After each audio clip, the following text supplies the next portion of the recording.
Alright, okay. As you guys can see, last time I did a video, I was Challenger 843 LP. I only played one game, demolished the lobby and gained 10 LP, so that's a solid 4th place, playing a DK game.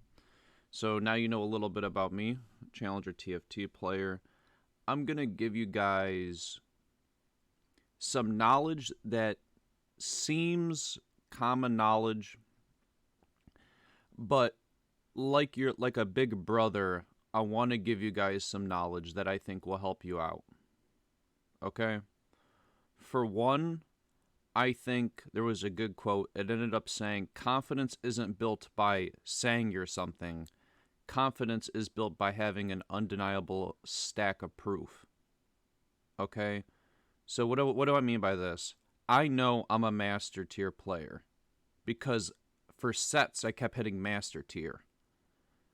Then I knew I was a grandmaster player because for sets I hit grandmaster. And now I know I'm a challenger player because I hit challenger. Nobody can take that away from you. Nobody can't say that you aren't a challenger player or anything like that. So that's how you start building up confidence, and a lot of it's mental barriers. Forever I was hard stuck Diamond 1 with all those sweaters, bro, dudes boosting their e-girls and all that other type of shit. And then you think, dude, when you like get to a certain rank, you're gonna get biddies or some shit. Dude, look at these DMs, bro. Dry. There ain't nobody in here, dude. So when you get to Challenger, bro, the DMs aren't gonna fill up. Don't get delusions of grandeur. You're not getting signed to a team. But what I'm gonna tell you is, I can give you 3 tips I think that if you don't even watch the rest of the video, will help you climb 50, 100, 200 LP, maybe even a division, right? And as you can tell, we have the best setup here in the world for editing TFT videos.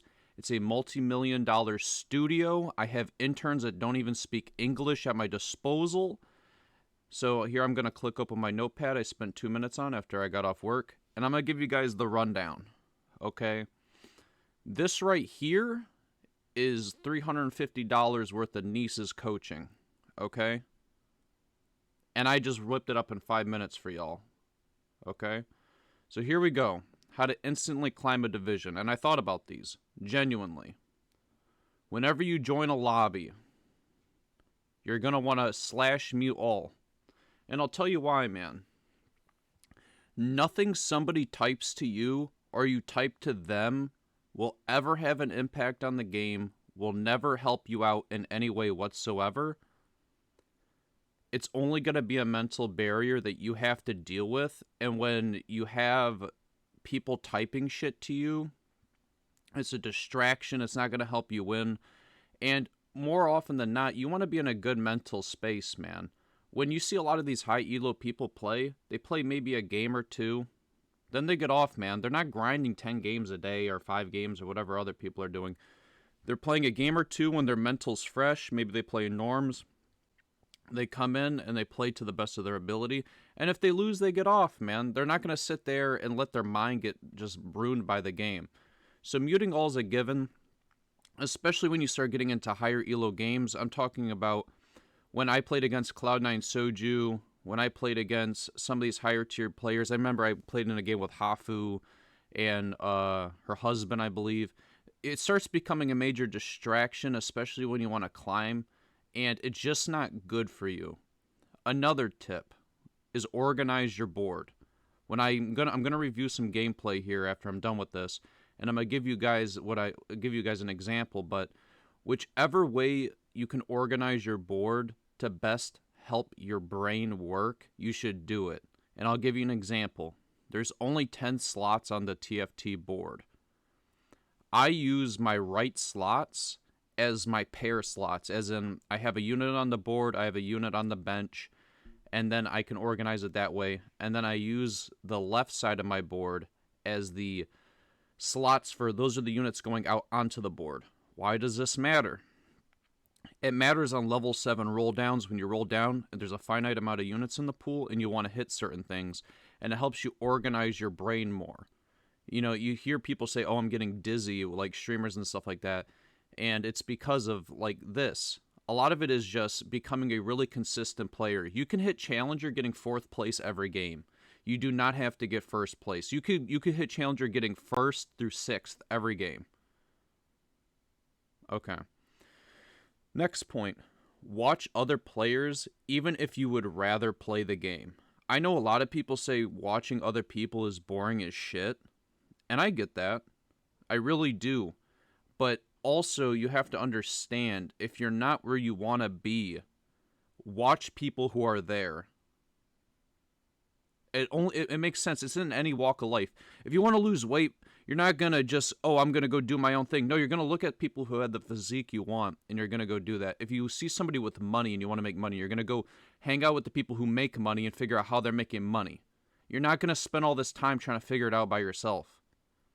You're not reinventing the wheel, okay? And then the last thing, which I think is the most important thing out of all of these, is be confident even if you aren't. Even if you're at Mickey D's, bro, flipping burgers, getting nowhere in life, man, but you come home, you log into the Rift, you're somebody, you're special, you're a legend. You know, you're something that's going to be popping off.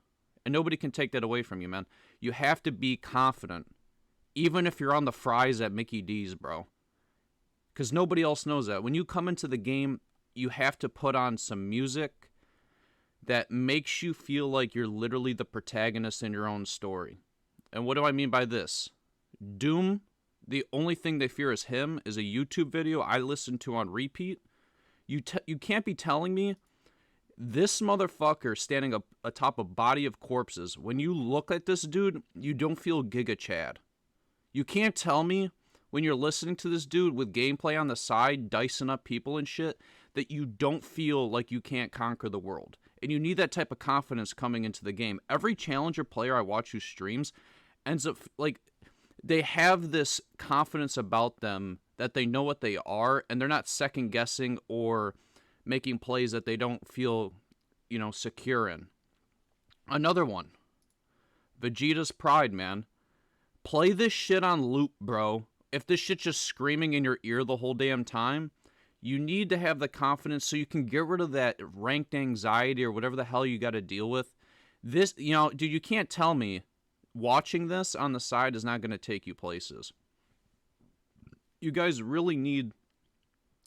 Mental's like half the battle with anything in life. Seriously, you need to be confident coming into the game. Confident in terms of the decision-making you're making, whether it's a pivot, decision-making, whether you're going to contest somebody. And you have to, like, you can't tell me when you log into a lobby and you see people with 6-figure salary contracts playing the game that you don't feel lesser than in that lobby playing. So confidence is just a huge thing. But alright, that's the end of this. And now I'm going to get into the gameplay for y'all. I just wanted to give you guys a little rundown or a little bit of advice that could or couldn't help you, you know. Take it as you will, maybe you skip ahead of it. But alright, here's the gameplay. We're logging in. And I'm going to give you guys the commentary as I can. And I'm going to try to keep myself a little bit louder because people were saying I wasn't loud in my last video. And I'm going to play this on 1.5 speed as usual and give you guys the rundown. I don't know if you guys want it on 1.5 speed, but I know a lot of people don't have all day to sit down for a 40-minute game. And here's the first thing you guys will see me do. Like any other game, I just mute it all. If you don't know how to do that, it's /mute all. It mutes all emotes, all the pings, all this stuff. The only time where pings would ever matter is if somebody's on a 4-cost unit about to 3-star it and people notify you of it. Besides that, there's no point to ever leave on pings in the TFT game. It makes no sense. Just mute people. They're not going to give you any information you can't get from scouting by yourself. So we got a bit of a gold opener. We're just going to buy every shop. There's going to be standard leveling. A lot of these games start becoming uniform.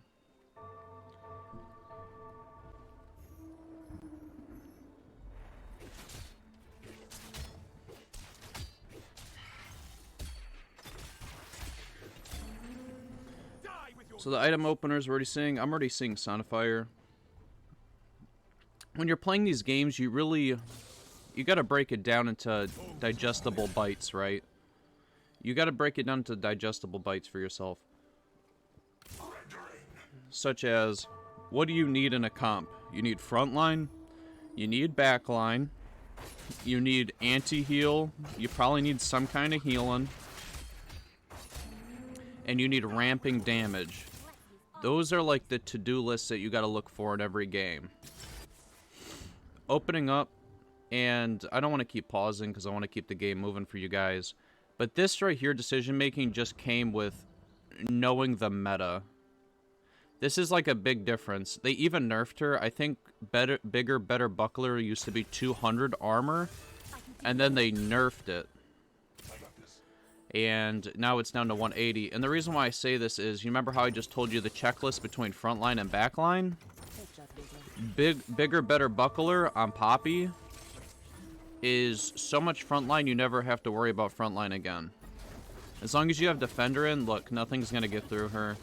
So basically, I just got frontline checked off to like stage 5. I don't really have to worry about frontline at all anymore in this game. And this is literally just from an augment choice. You are definitely not the hero. Here's something else you guys can learn. If you don't pick up the unit in the orb, it doesn't change your odds. Does that make sense? Since there's a finite amount of units in the game, if you don't pick up the unit in the orb, it's not going to be taking that unit out of the pool. So you have a better chance of actually hitting more of the unit you want and then collecting the orb at the end so you can finish, you know, the unit as a whole. And this just starts becoming some basic arithmetic as well. If you guys looked at the board there, Sure Shot bonus seems nice, but you're always going to want to have a 2-star unit over a 1-star unit, especially in the early game. GP1 is just a monster. He has a heater in his hand and he shoots people's faces off, man. It doesn't play around. And this was just a nutty high roll here. Hitting the Sivir 2 this early into the game. Also a civilian enabling Poppy to just keep throwing her buckler. And the reason why they nerf Poppy is 2-star Poppy with Defender with 200 armor used to just throw a buckler and one-shot backline units. And by them nerfing her armor by 20, now it like basically 90%'s the unit. You see that in the backline how the Sona got hit? So that's why they nerfed her. She used to just one-shot backline units.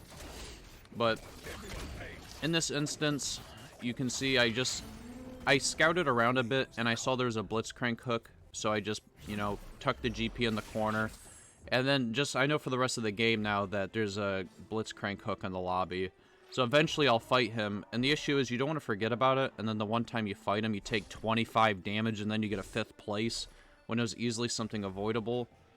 And here we're going to be looking for just Poppy items, because you know throughout the rest of the game, with the forges, all the other items, I even got a reforger on my bench here, that you're going to get, like, roughly some kind of AD item, whether it's, like, Guard Breaker, you might not get BIS, like, Last Whisper, all that stuff, but don't fixate on it too much. At this point in time, I was also thinking to myself, it actually, with the Defender and better buckler, it would probably be better for me to finish this Poppy here with the orb and put the Poppy in over the GP, actually. Because that would make me have the strongest board possible. But I was kind of max greeting here for the Poppy 3. And we're just going to be one-streaking through this. And we're probably going to be natural leveling on 3-1. Our standard leveling. Pretty nice shot, but we're not going to break econ for this. And this game kind of plays itself from here on out. Nothing's going to get through this Poppy. Nobody has enough DPS. Except for, like, unless like I verse like Recon Kaisa, which I think I might. Because she's all armor. And Kaisa has ramping damage enough to deal with her a little bit. But this game's a really good example of how to take a lead and not give it away and railroad people to the end and just keep slapping them for a gazillion damage. Keeping the win streak going, knowing when to roll and not roll. And the reason why, also here's another nutty high roll. I re-rolled and I hit the Samira. And we're going to just sell the Galio here for gold. This whole game, to be honest with you, is a little nutty. I don't think anybody could really do anything against this game. But it's also a good learning experience because a lot of people would throw a game like this away, actually.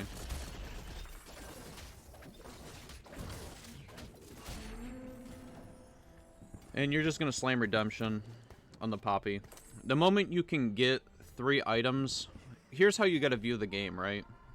No matter what season or set it's ever been, it's always going to be 1 main tank with 3 tank items, 1 hyper carry with the best BIS items you can get on them, with 1 secondary carry. An example for this set would be Zac 2-star with all your tank items on him, Samira 2 with BIS, and then like a Belveth secondary carry, right? That's how it's always been, and it always will be. Unless they do some really big dramatic changes, it's always going to be 4-cost unit 2-star reroll, and not reroll, but like hitting them upgraded and putting all your units on it to carry. Because it's more consistent than trying to go for a 5-star 2-cost. That's usually just, and it's just sure shot emblem here. Like, here's the whole thing. If you had to, like, think about this, I don't know what to tell you. 4 sure shots absolutely disgusting, even though they nerfed sure shots. I think sure shots used to be 8% and then 20%, or something like that, or like 8 and then 18. I don't remember what it was, but now it's like 6% at 2 sure shots and whatever it is at 4. I think it's like 16. And what ends up happening is I have, with Samira and Civilian, I have a gazillion AD with this 4 sure shot. So nothing can get through my front line, and my back line infinitely scales, and these units are never leaving my board. The only time where one of these sure shots will change out is for Aphelios. And the reason why, if you're looking at my bench, I'm keeping this Rel and this Alistar, because I'm holding on to units and kind of nuking Econ, right? Is I want the Ox Force for Aphelios. I already know at this point I'm going to win streak the rest of the game. I'd be very surprised if somebody beats me. So you're just going to start holding on to key units that might be difficult for you to get back in the later game. And what do I mean by this? That guy's going undergrounds with Sona. Maybe he goes the AP route. He's going to want Annie and Alistar. If you're versing sure shot users like this guy, they're going to want the Alistar as well.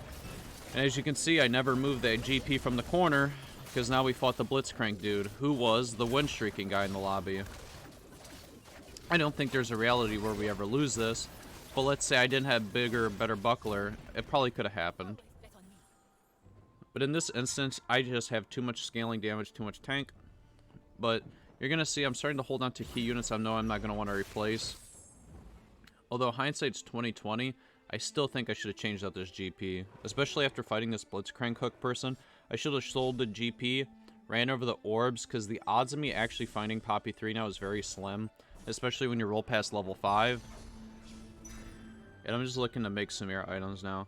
But the odds of you finding Poppy 3 after like level 5 is really non-existent. Like, it says 25%, but let's just be honest here, it's not happening. I should have just ran over the orbs, got more gold, put the Poppy in for another bigger, better buckler, and then I know for a fact my front line would never die, and my back line's always going to scale.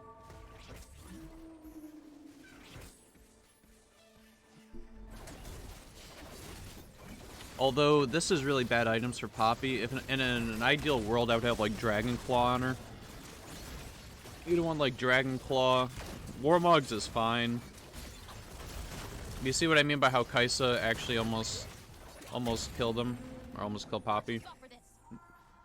But she only had 1 item on her, too. So if she had, like, Rage Blade and Static, I'm pretty sure she would have got through her. And, yeah, we're just going to keep buying natural pairs. We're not going to roll down randomly to just, even for this combat, right? Like, some people would argue, especially seeing the Galio 3, that in the Rammus 2, some people would argue to roll down here to maintain the win streak, and I just don't care. Realizing I'm not fighting the Blitzcrank hook guy, I'm going to frontline Blitzcrank, not Blitzcrank, I'm going to frontline the GP, hoping that the Rammus won't jump into my whole team and we'll just jump on the front line. Yeah, see. By me moving the Severa over, I was able to duck out of the Rammus.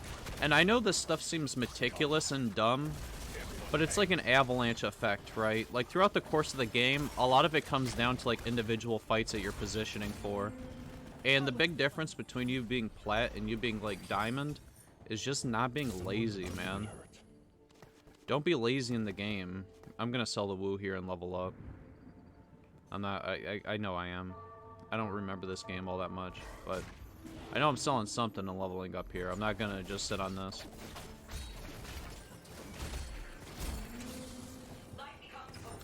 Yeah. Probably should have held on to the Nyla pair. This might have been also a Senna 3 game if I could, but like we said, 2-star units are always just going to be better, and every bit of gold I get now is just going to start going towards leveling up. There's no point for me to roll down. I'm not going to waste my gold and my interest on rolling on 7 for like something. My board is solid enough to go all the way to like Act 5 without rolling any gold. I'd rather roll on 8 or roll on 9, because if you roll on 8, you can hit like an early Urgot and then just snowball out of the game. Get a shitload of free items, ton of free gold. This is what I mean by not throwing the game. I know a lot of people who start getting really emotional when they play the game. They can't keep their hand off the fucking mouse, and they keep clicking like the refresh button randomly for no reason. The vast majority of the time in TFT, you just gotta take your hands off. It's always gonna be exiles. Because I already have enough items, and I don't know how, like... Oh, there's another thing. You guys didn't even notice it. Look at how I positioned the GP for the Poppy. Although GP is... Yeah, I'm gonna put another Poppy in. I should have did that a long time ago. I haven't, like, said it. Yeah, I should have did that a long time ago. Having just another Poppy on the board, especially if they throw the bucklers at the same unit, will still one-shot it. And I was, at this point, like, even now, I was, like, praying to hit the Poppy 3, you know? But from here, the game kind of just plays itself out. I'm gonna be going, in my thought process, never roll below 30, econ, because building it back up to 30 and beyond is too hard if you roll down past it. Especially if you're, like, win streaking and you want to try to hit something, never really roll below 30 gold. You'll just be out of the game. And now I know I want to go level 9. I was hoping when I did a little bit of rolling here, I would hit a legendary unit. I wanted, like, a Urgot. Not a Mord. Or, like, at least a Samira 2 or a Belveth or something, or a Zac 2. Someone's about to get hurt. Yeah, I have a lot of units I want to upgrade. Yeah. I was still praying on the Samira. I'm gonna make gold interest back here. I'm gonna have to sell some things. And I guess this guy just AFK'd. I don't know what's going on with this dude. But I'm not gonna pass up a freebie on just, you know, be able to get a free win. Keeps the win streak going. I thought this was, you know... Oh, I don't want to give a spoiler. But I really wanted to hit a Samira 2, is why I rolled down on 8, because I know nobody's on level 8 yet. Even though I think I should have stayed above 30 gold. Because I could have been level 9 really fast. Especially with the lobby dying here, a lot of people have been lose streaking, and they'll be able to hit 8 with a good chunk of change. And they might be able to make a board that's strong enough for me. And then I'm sitting here with all this HP and no gold income. And then each turn I'm getting slapped for a shitload of damage. And we're just finishing Samira items if we can. A lot of people don't know this as well, right? And a lot of it seems common sense. Aegis gives your whole board magic resist, okay? Defender gives your whole board armor. A lot of people know the Aegis, but not a lot of people know the Defender. So me putting the Dragon Claw on Zac, he already has a ton of armor from the Defender, and now he has a ton of magic resist from the Dragon Claw. So he's not gonna go anywhere. Especially this set. I feel like Defender was really a letdown. Besides like Mecha Set, right? When Mecha Set was meta, that wasn't a letdown, but he only still had 2 Defender in. It's not like now where like you'll fit as much Aegis on the board as you can. We're just holding on to the Alistar 2 for what I said earlier. And we're going to use Belveth as an item holder for Aphelios whenever we find him. And then we'll probably sell Senna or Sivir, one of the two, for like a legendary unit, and eventually transition out of this Poppy. Poppy's done all she can for us, and she was good on the board in the early mid game, but eventually Poppy's gonna start falling off, whereas like A Sejuani or something else in her place would be better for me. And a Leona, especially with those 3 tank items, it'd be so much better on Zac.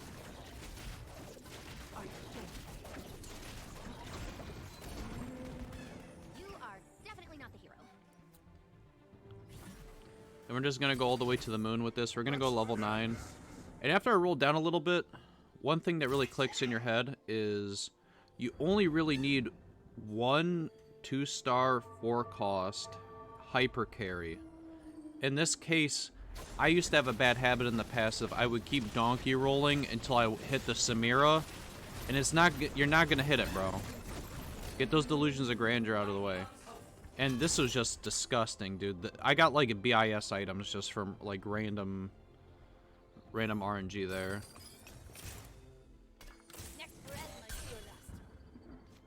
And you're always gonna make Last Whisper. And here's where I struggled, right? I didn't know if I wanted to make a Bloodthirster or Giant Slayer on Samira. Because the only way my Samira really dies is by chip damage. And I just figured at this point, I'll slap the Hurricane down on Belveth. And just make the Hurricane on her. And later on, if I end up finding Aphelios, I can always sell and remake the Samira. And put the Infinity Edge and IE on Aphelios and just remake her. But I think for right now, Hurricane on Belveth is the most bang for your buck. Samira's already hitting the whole board. So it's like tiny things like this, although it's clearly not as good of a damage spike, right? Like, it's probably better to have the Hurricane on the Samira right now. And here's where a little bit of my ignorance comes in. I don't remember if you get another Forge for the rest of the game. That's something I'd have to try to remember. I don't know if you get another Forge, and also if you get an Urgot, you could get another item component to finish this. This is for the dude who, I think, just DC'd or AFK'd.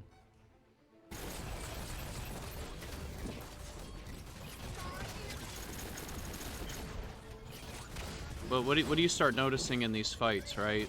From this little bit of scouting, I realize that the rest of the lobby is basically ability power. The rest of the lobby is basically AP. So what does that mean? That means my defender is basically useless. It's not gonna do me any more good. See, AP. I don't know. Yeah, I'm not gonna scout anybody else because I'm only fighting one person here.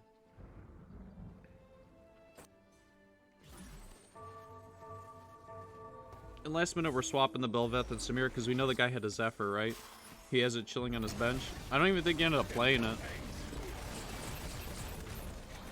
I don't know what's going on with this dude.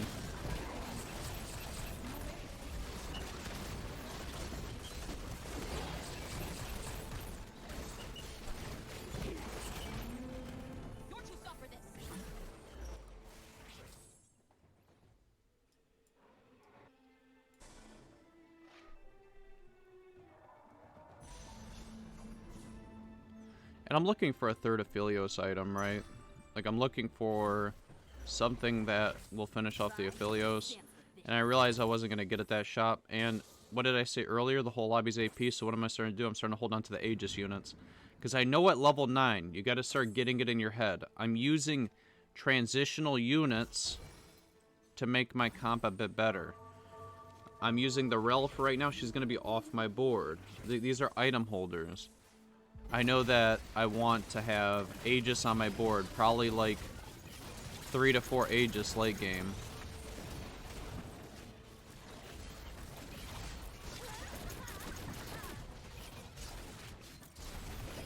I got bodied in this fight, dude. This Zed went too hard for the squad. And there went my perfect game. That was a spoiler earlier I don't want to give you guys, by the way. You got ruined my perfect game. And I think here eventually, I got really upset, so I put the defender back in, even though I don't think that's the right move, especially going into this fight.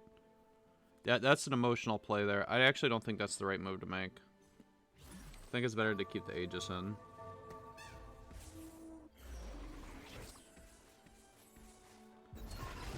And then I got Rocket Grab. You see, I forgot all about the Rocket Grab. And this is what I'm talking about. These are fights right here where you could take, like, let's say your board was much weaker than mine, and you're like fighting for 4th or 5th place. This is where you take like a gazillion. Even there I took 12. If I just had the... Even me, I forgot. You want to put that Sivir in the... Samira in the corner permanently. And yeah, we're just going to sell here. And then we're going to start using our natural shops. I'm going to do a little bit of a roll down because I'm the only person on 9. And at this point, I'm probably just going to start liquidating my board and keep above 30. And this is where you start going for the Bill Gates board. People make the game too complex.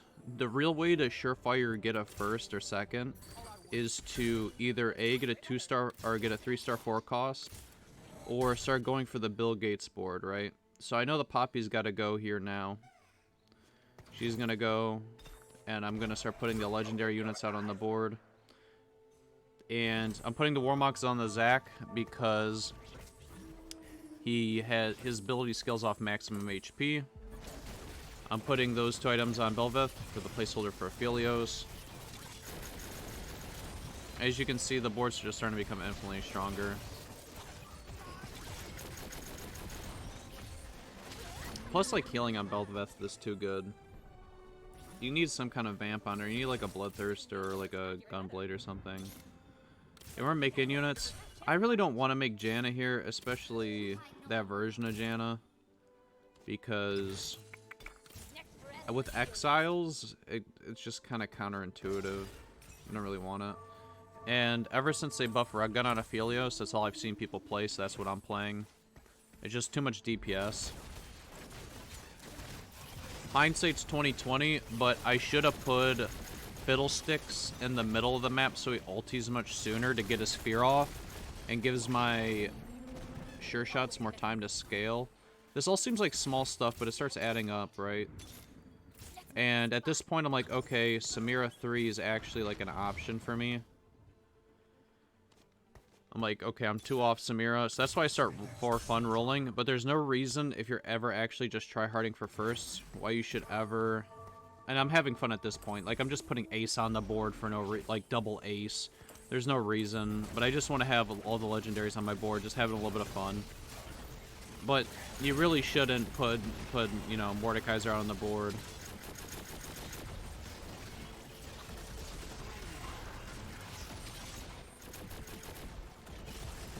As you can see, 4 sure shots just too much. Well, I hope you guys took something from this game. If you need the notepad, here it is again. That game, just kind of towards at the end, you're just going to start putting in all the legendaries. Like, going for Bill Gates' board, the Urgot, especially if it's windy, you know, you might want to drop down to 2 sure shots and just start getting in all the legendaries that you can. Because 2-star Fiddlesticks and all of them are broken. 2-star Janna, if it's windy, is disgusting. Urgot. What else? Syndra's garbage. Don't put that shit on your board. And that's what you're going to do. There's either 2 lines of opening when you play, like, sure shots. It's either going to be, like, Threats, Defender, or Brawler, or Bruiser, my bad. And you're going to go either the Aegis or Defenders route. But I hope this was informational, and it helps you guys out a little bit. And maybe I cut down a little bit of time on your rank grind. And if you could leave a like or something like that at the end, I'd appreciate it. I tried having the mic closer to me this time because people were saying the mic was too far away. And maybe if I rewatch this and the audio is too loud, I'll cut down the audio. But, you know, the budget isn't too high over here on production. I'm just trying to help some people out to be able to reach the rank that they want in the game. And this is after work and all that jazz. So I hope you guys have a good day. I hope you guys hit Challenger. But don't knock me out of Challenger because I'm not at the tippy top of it. But all right, have a good day, guys.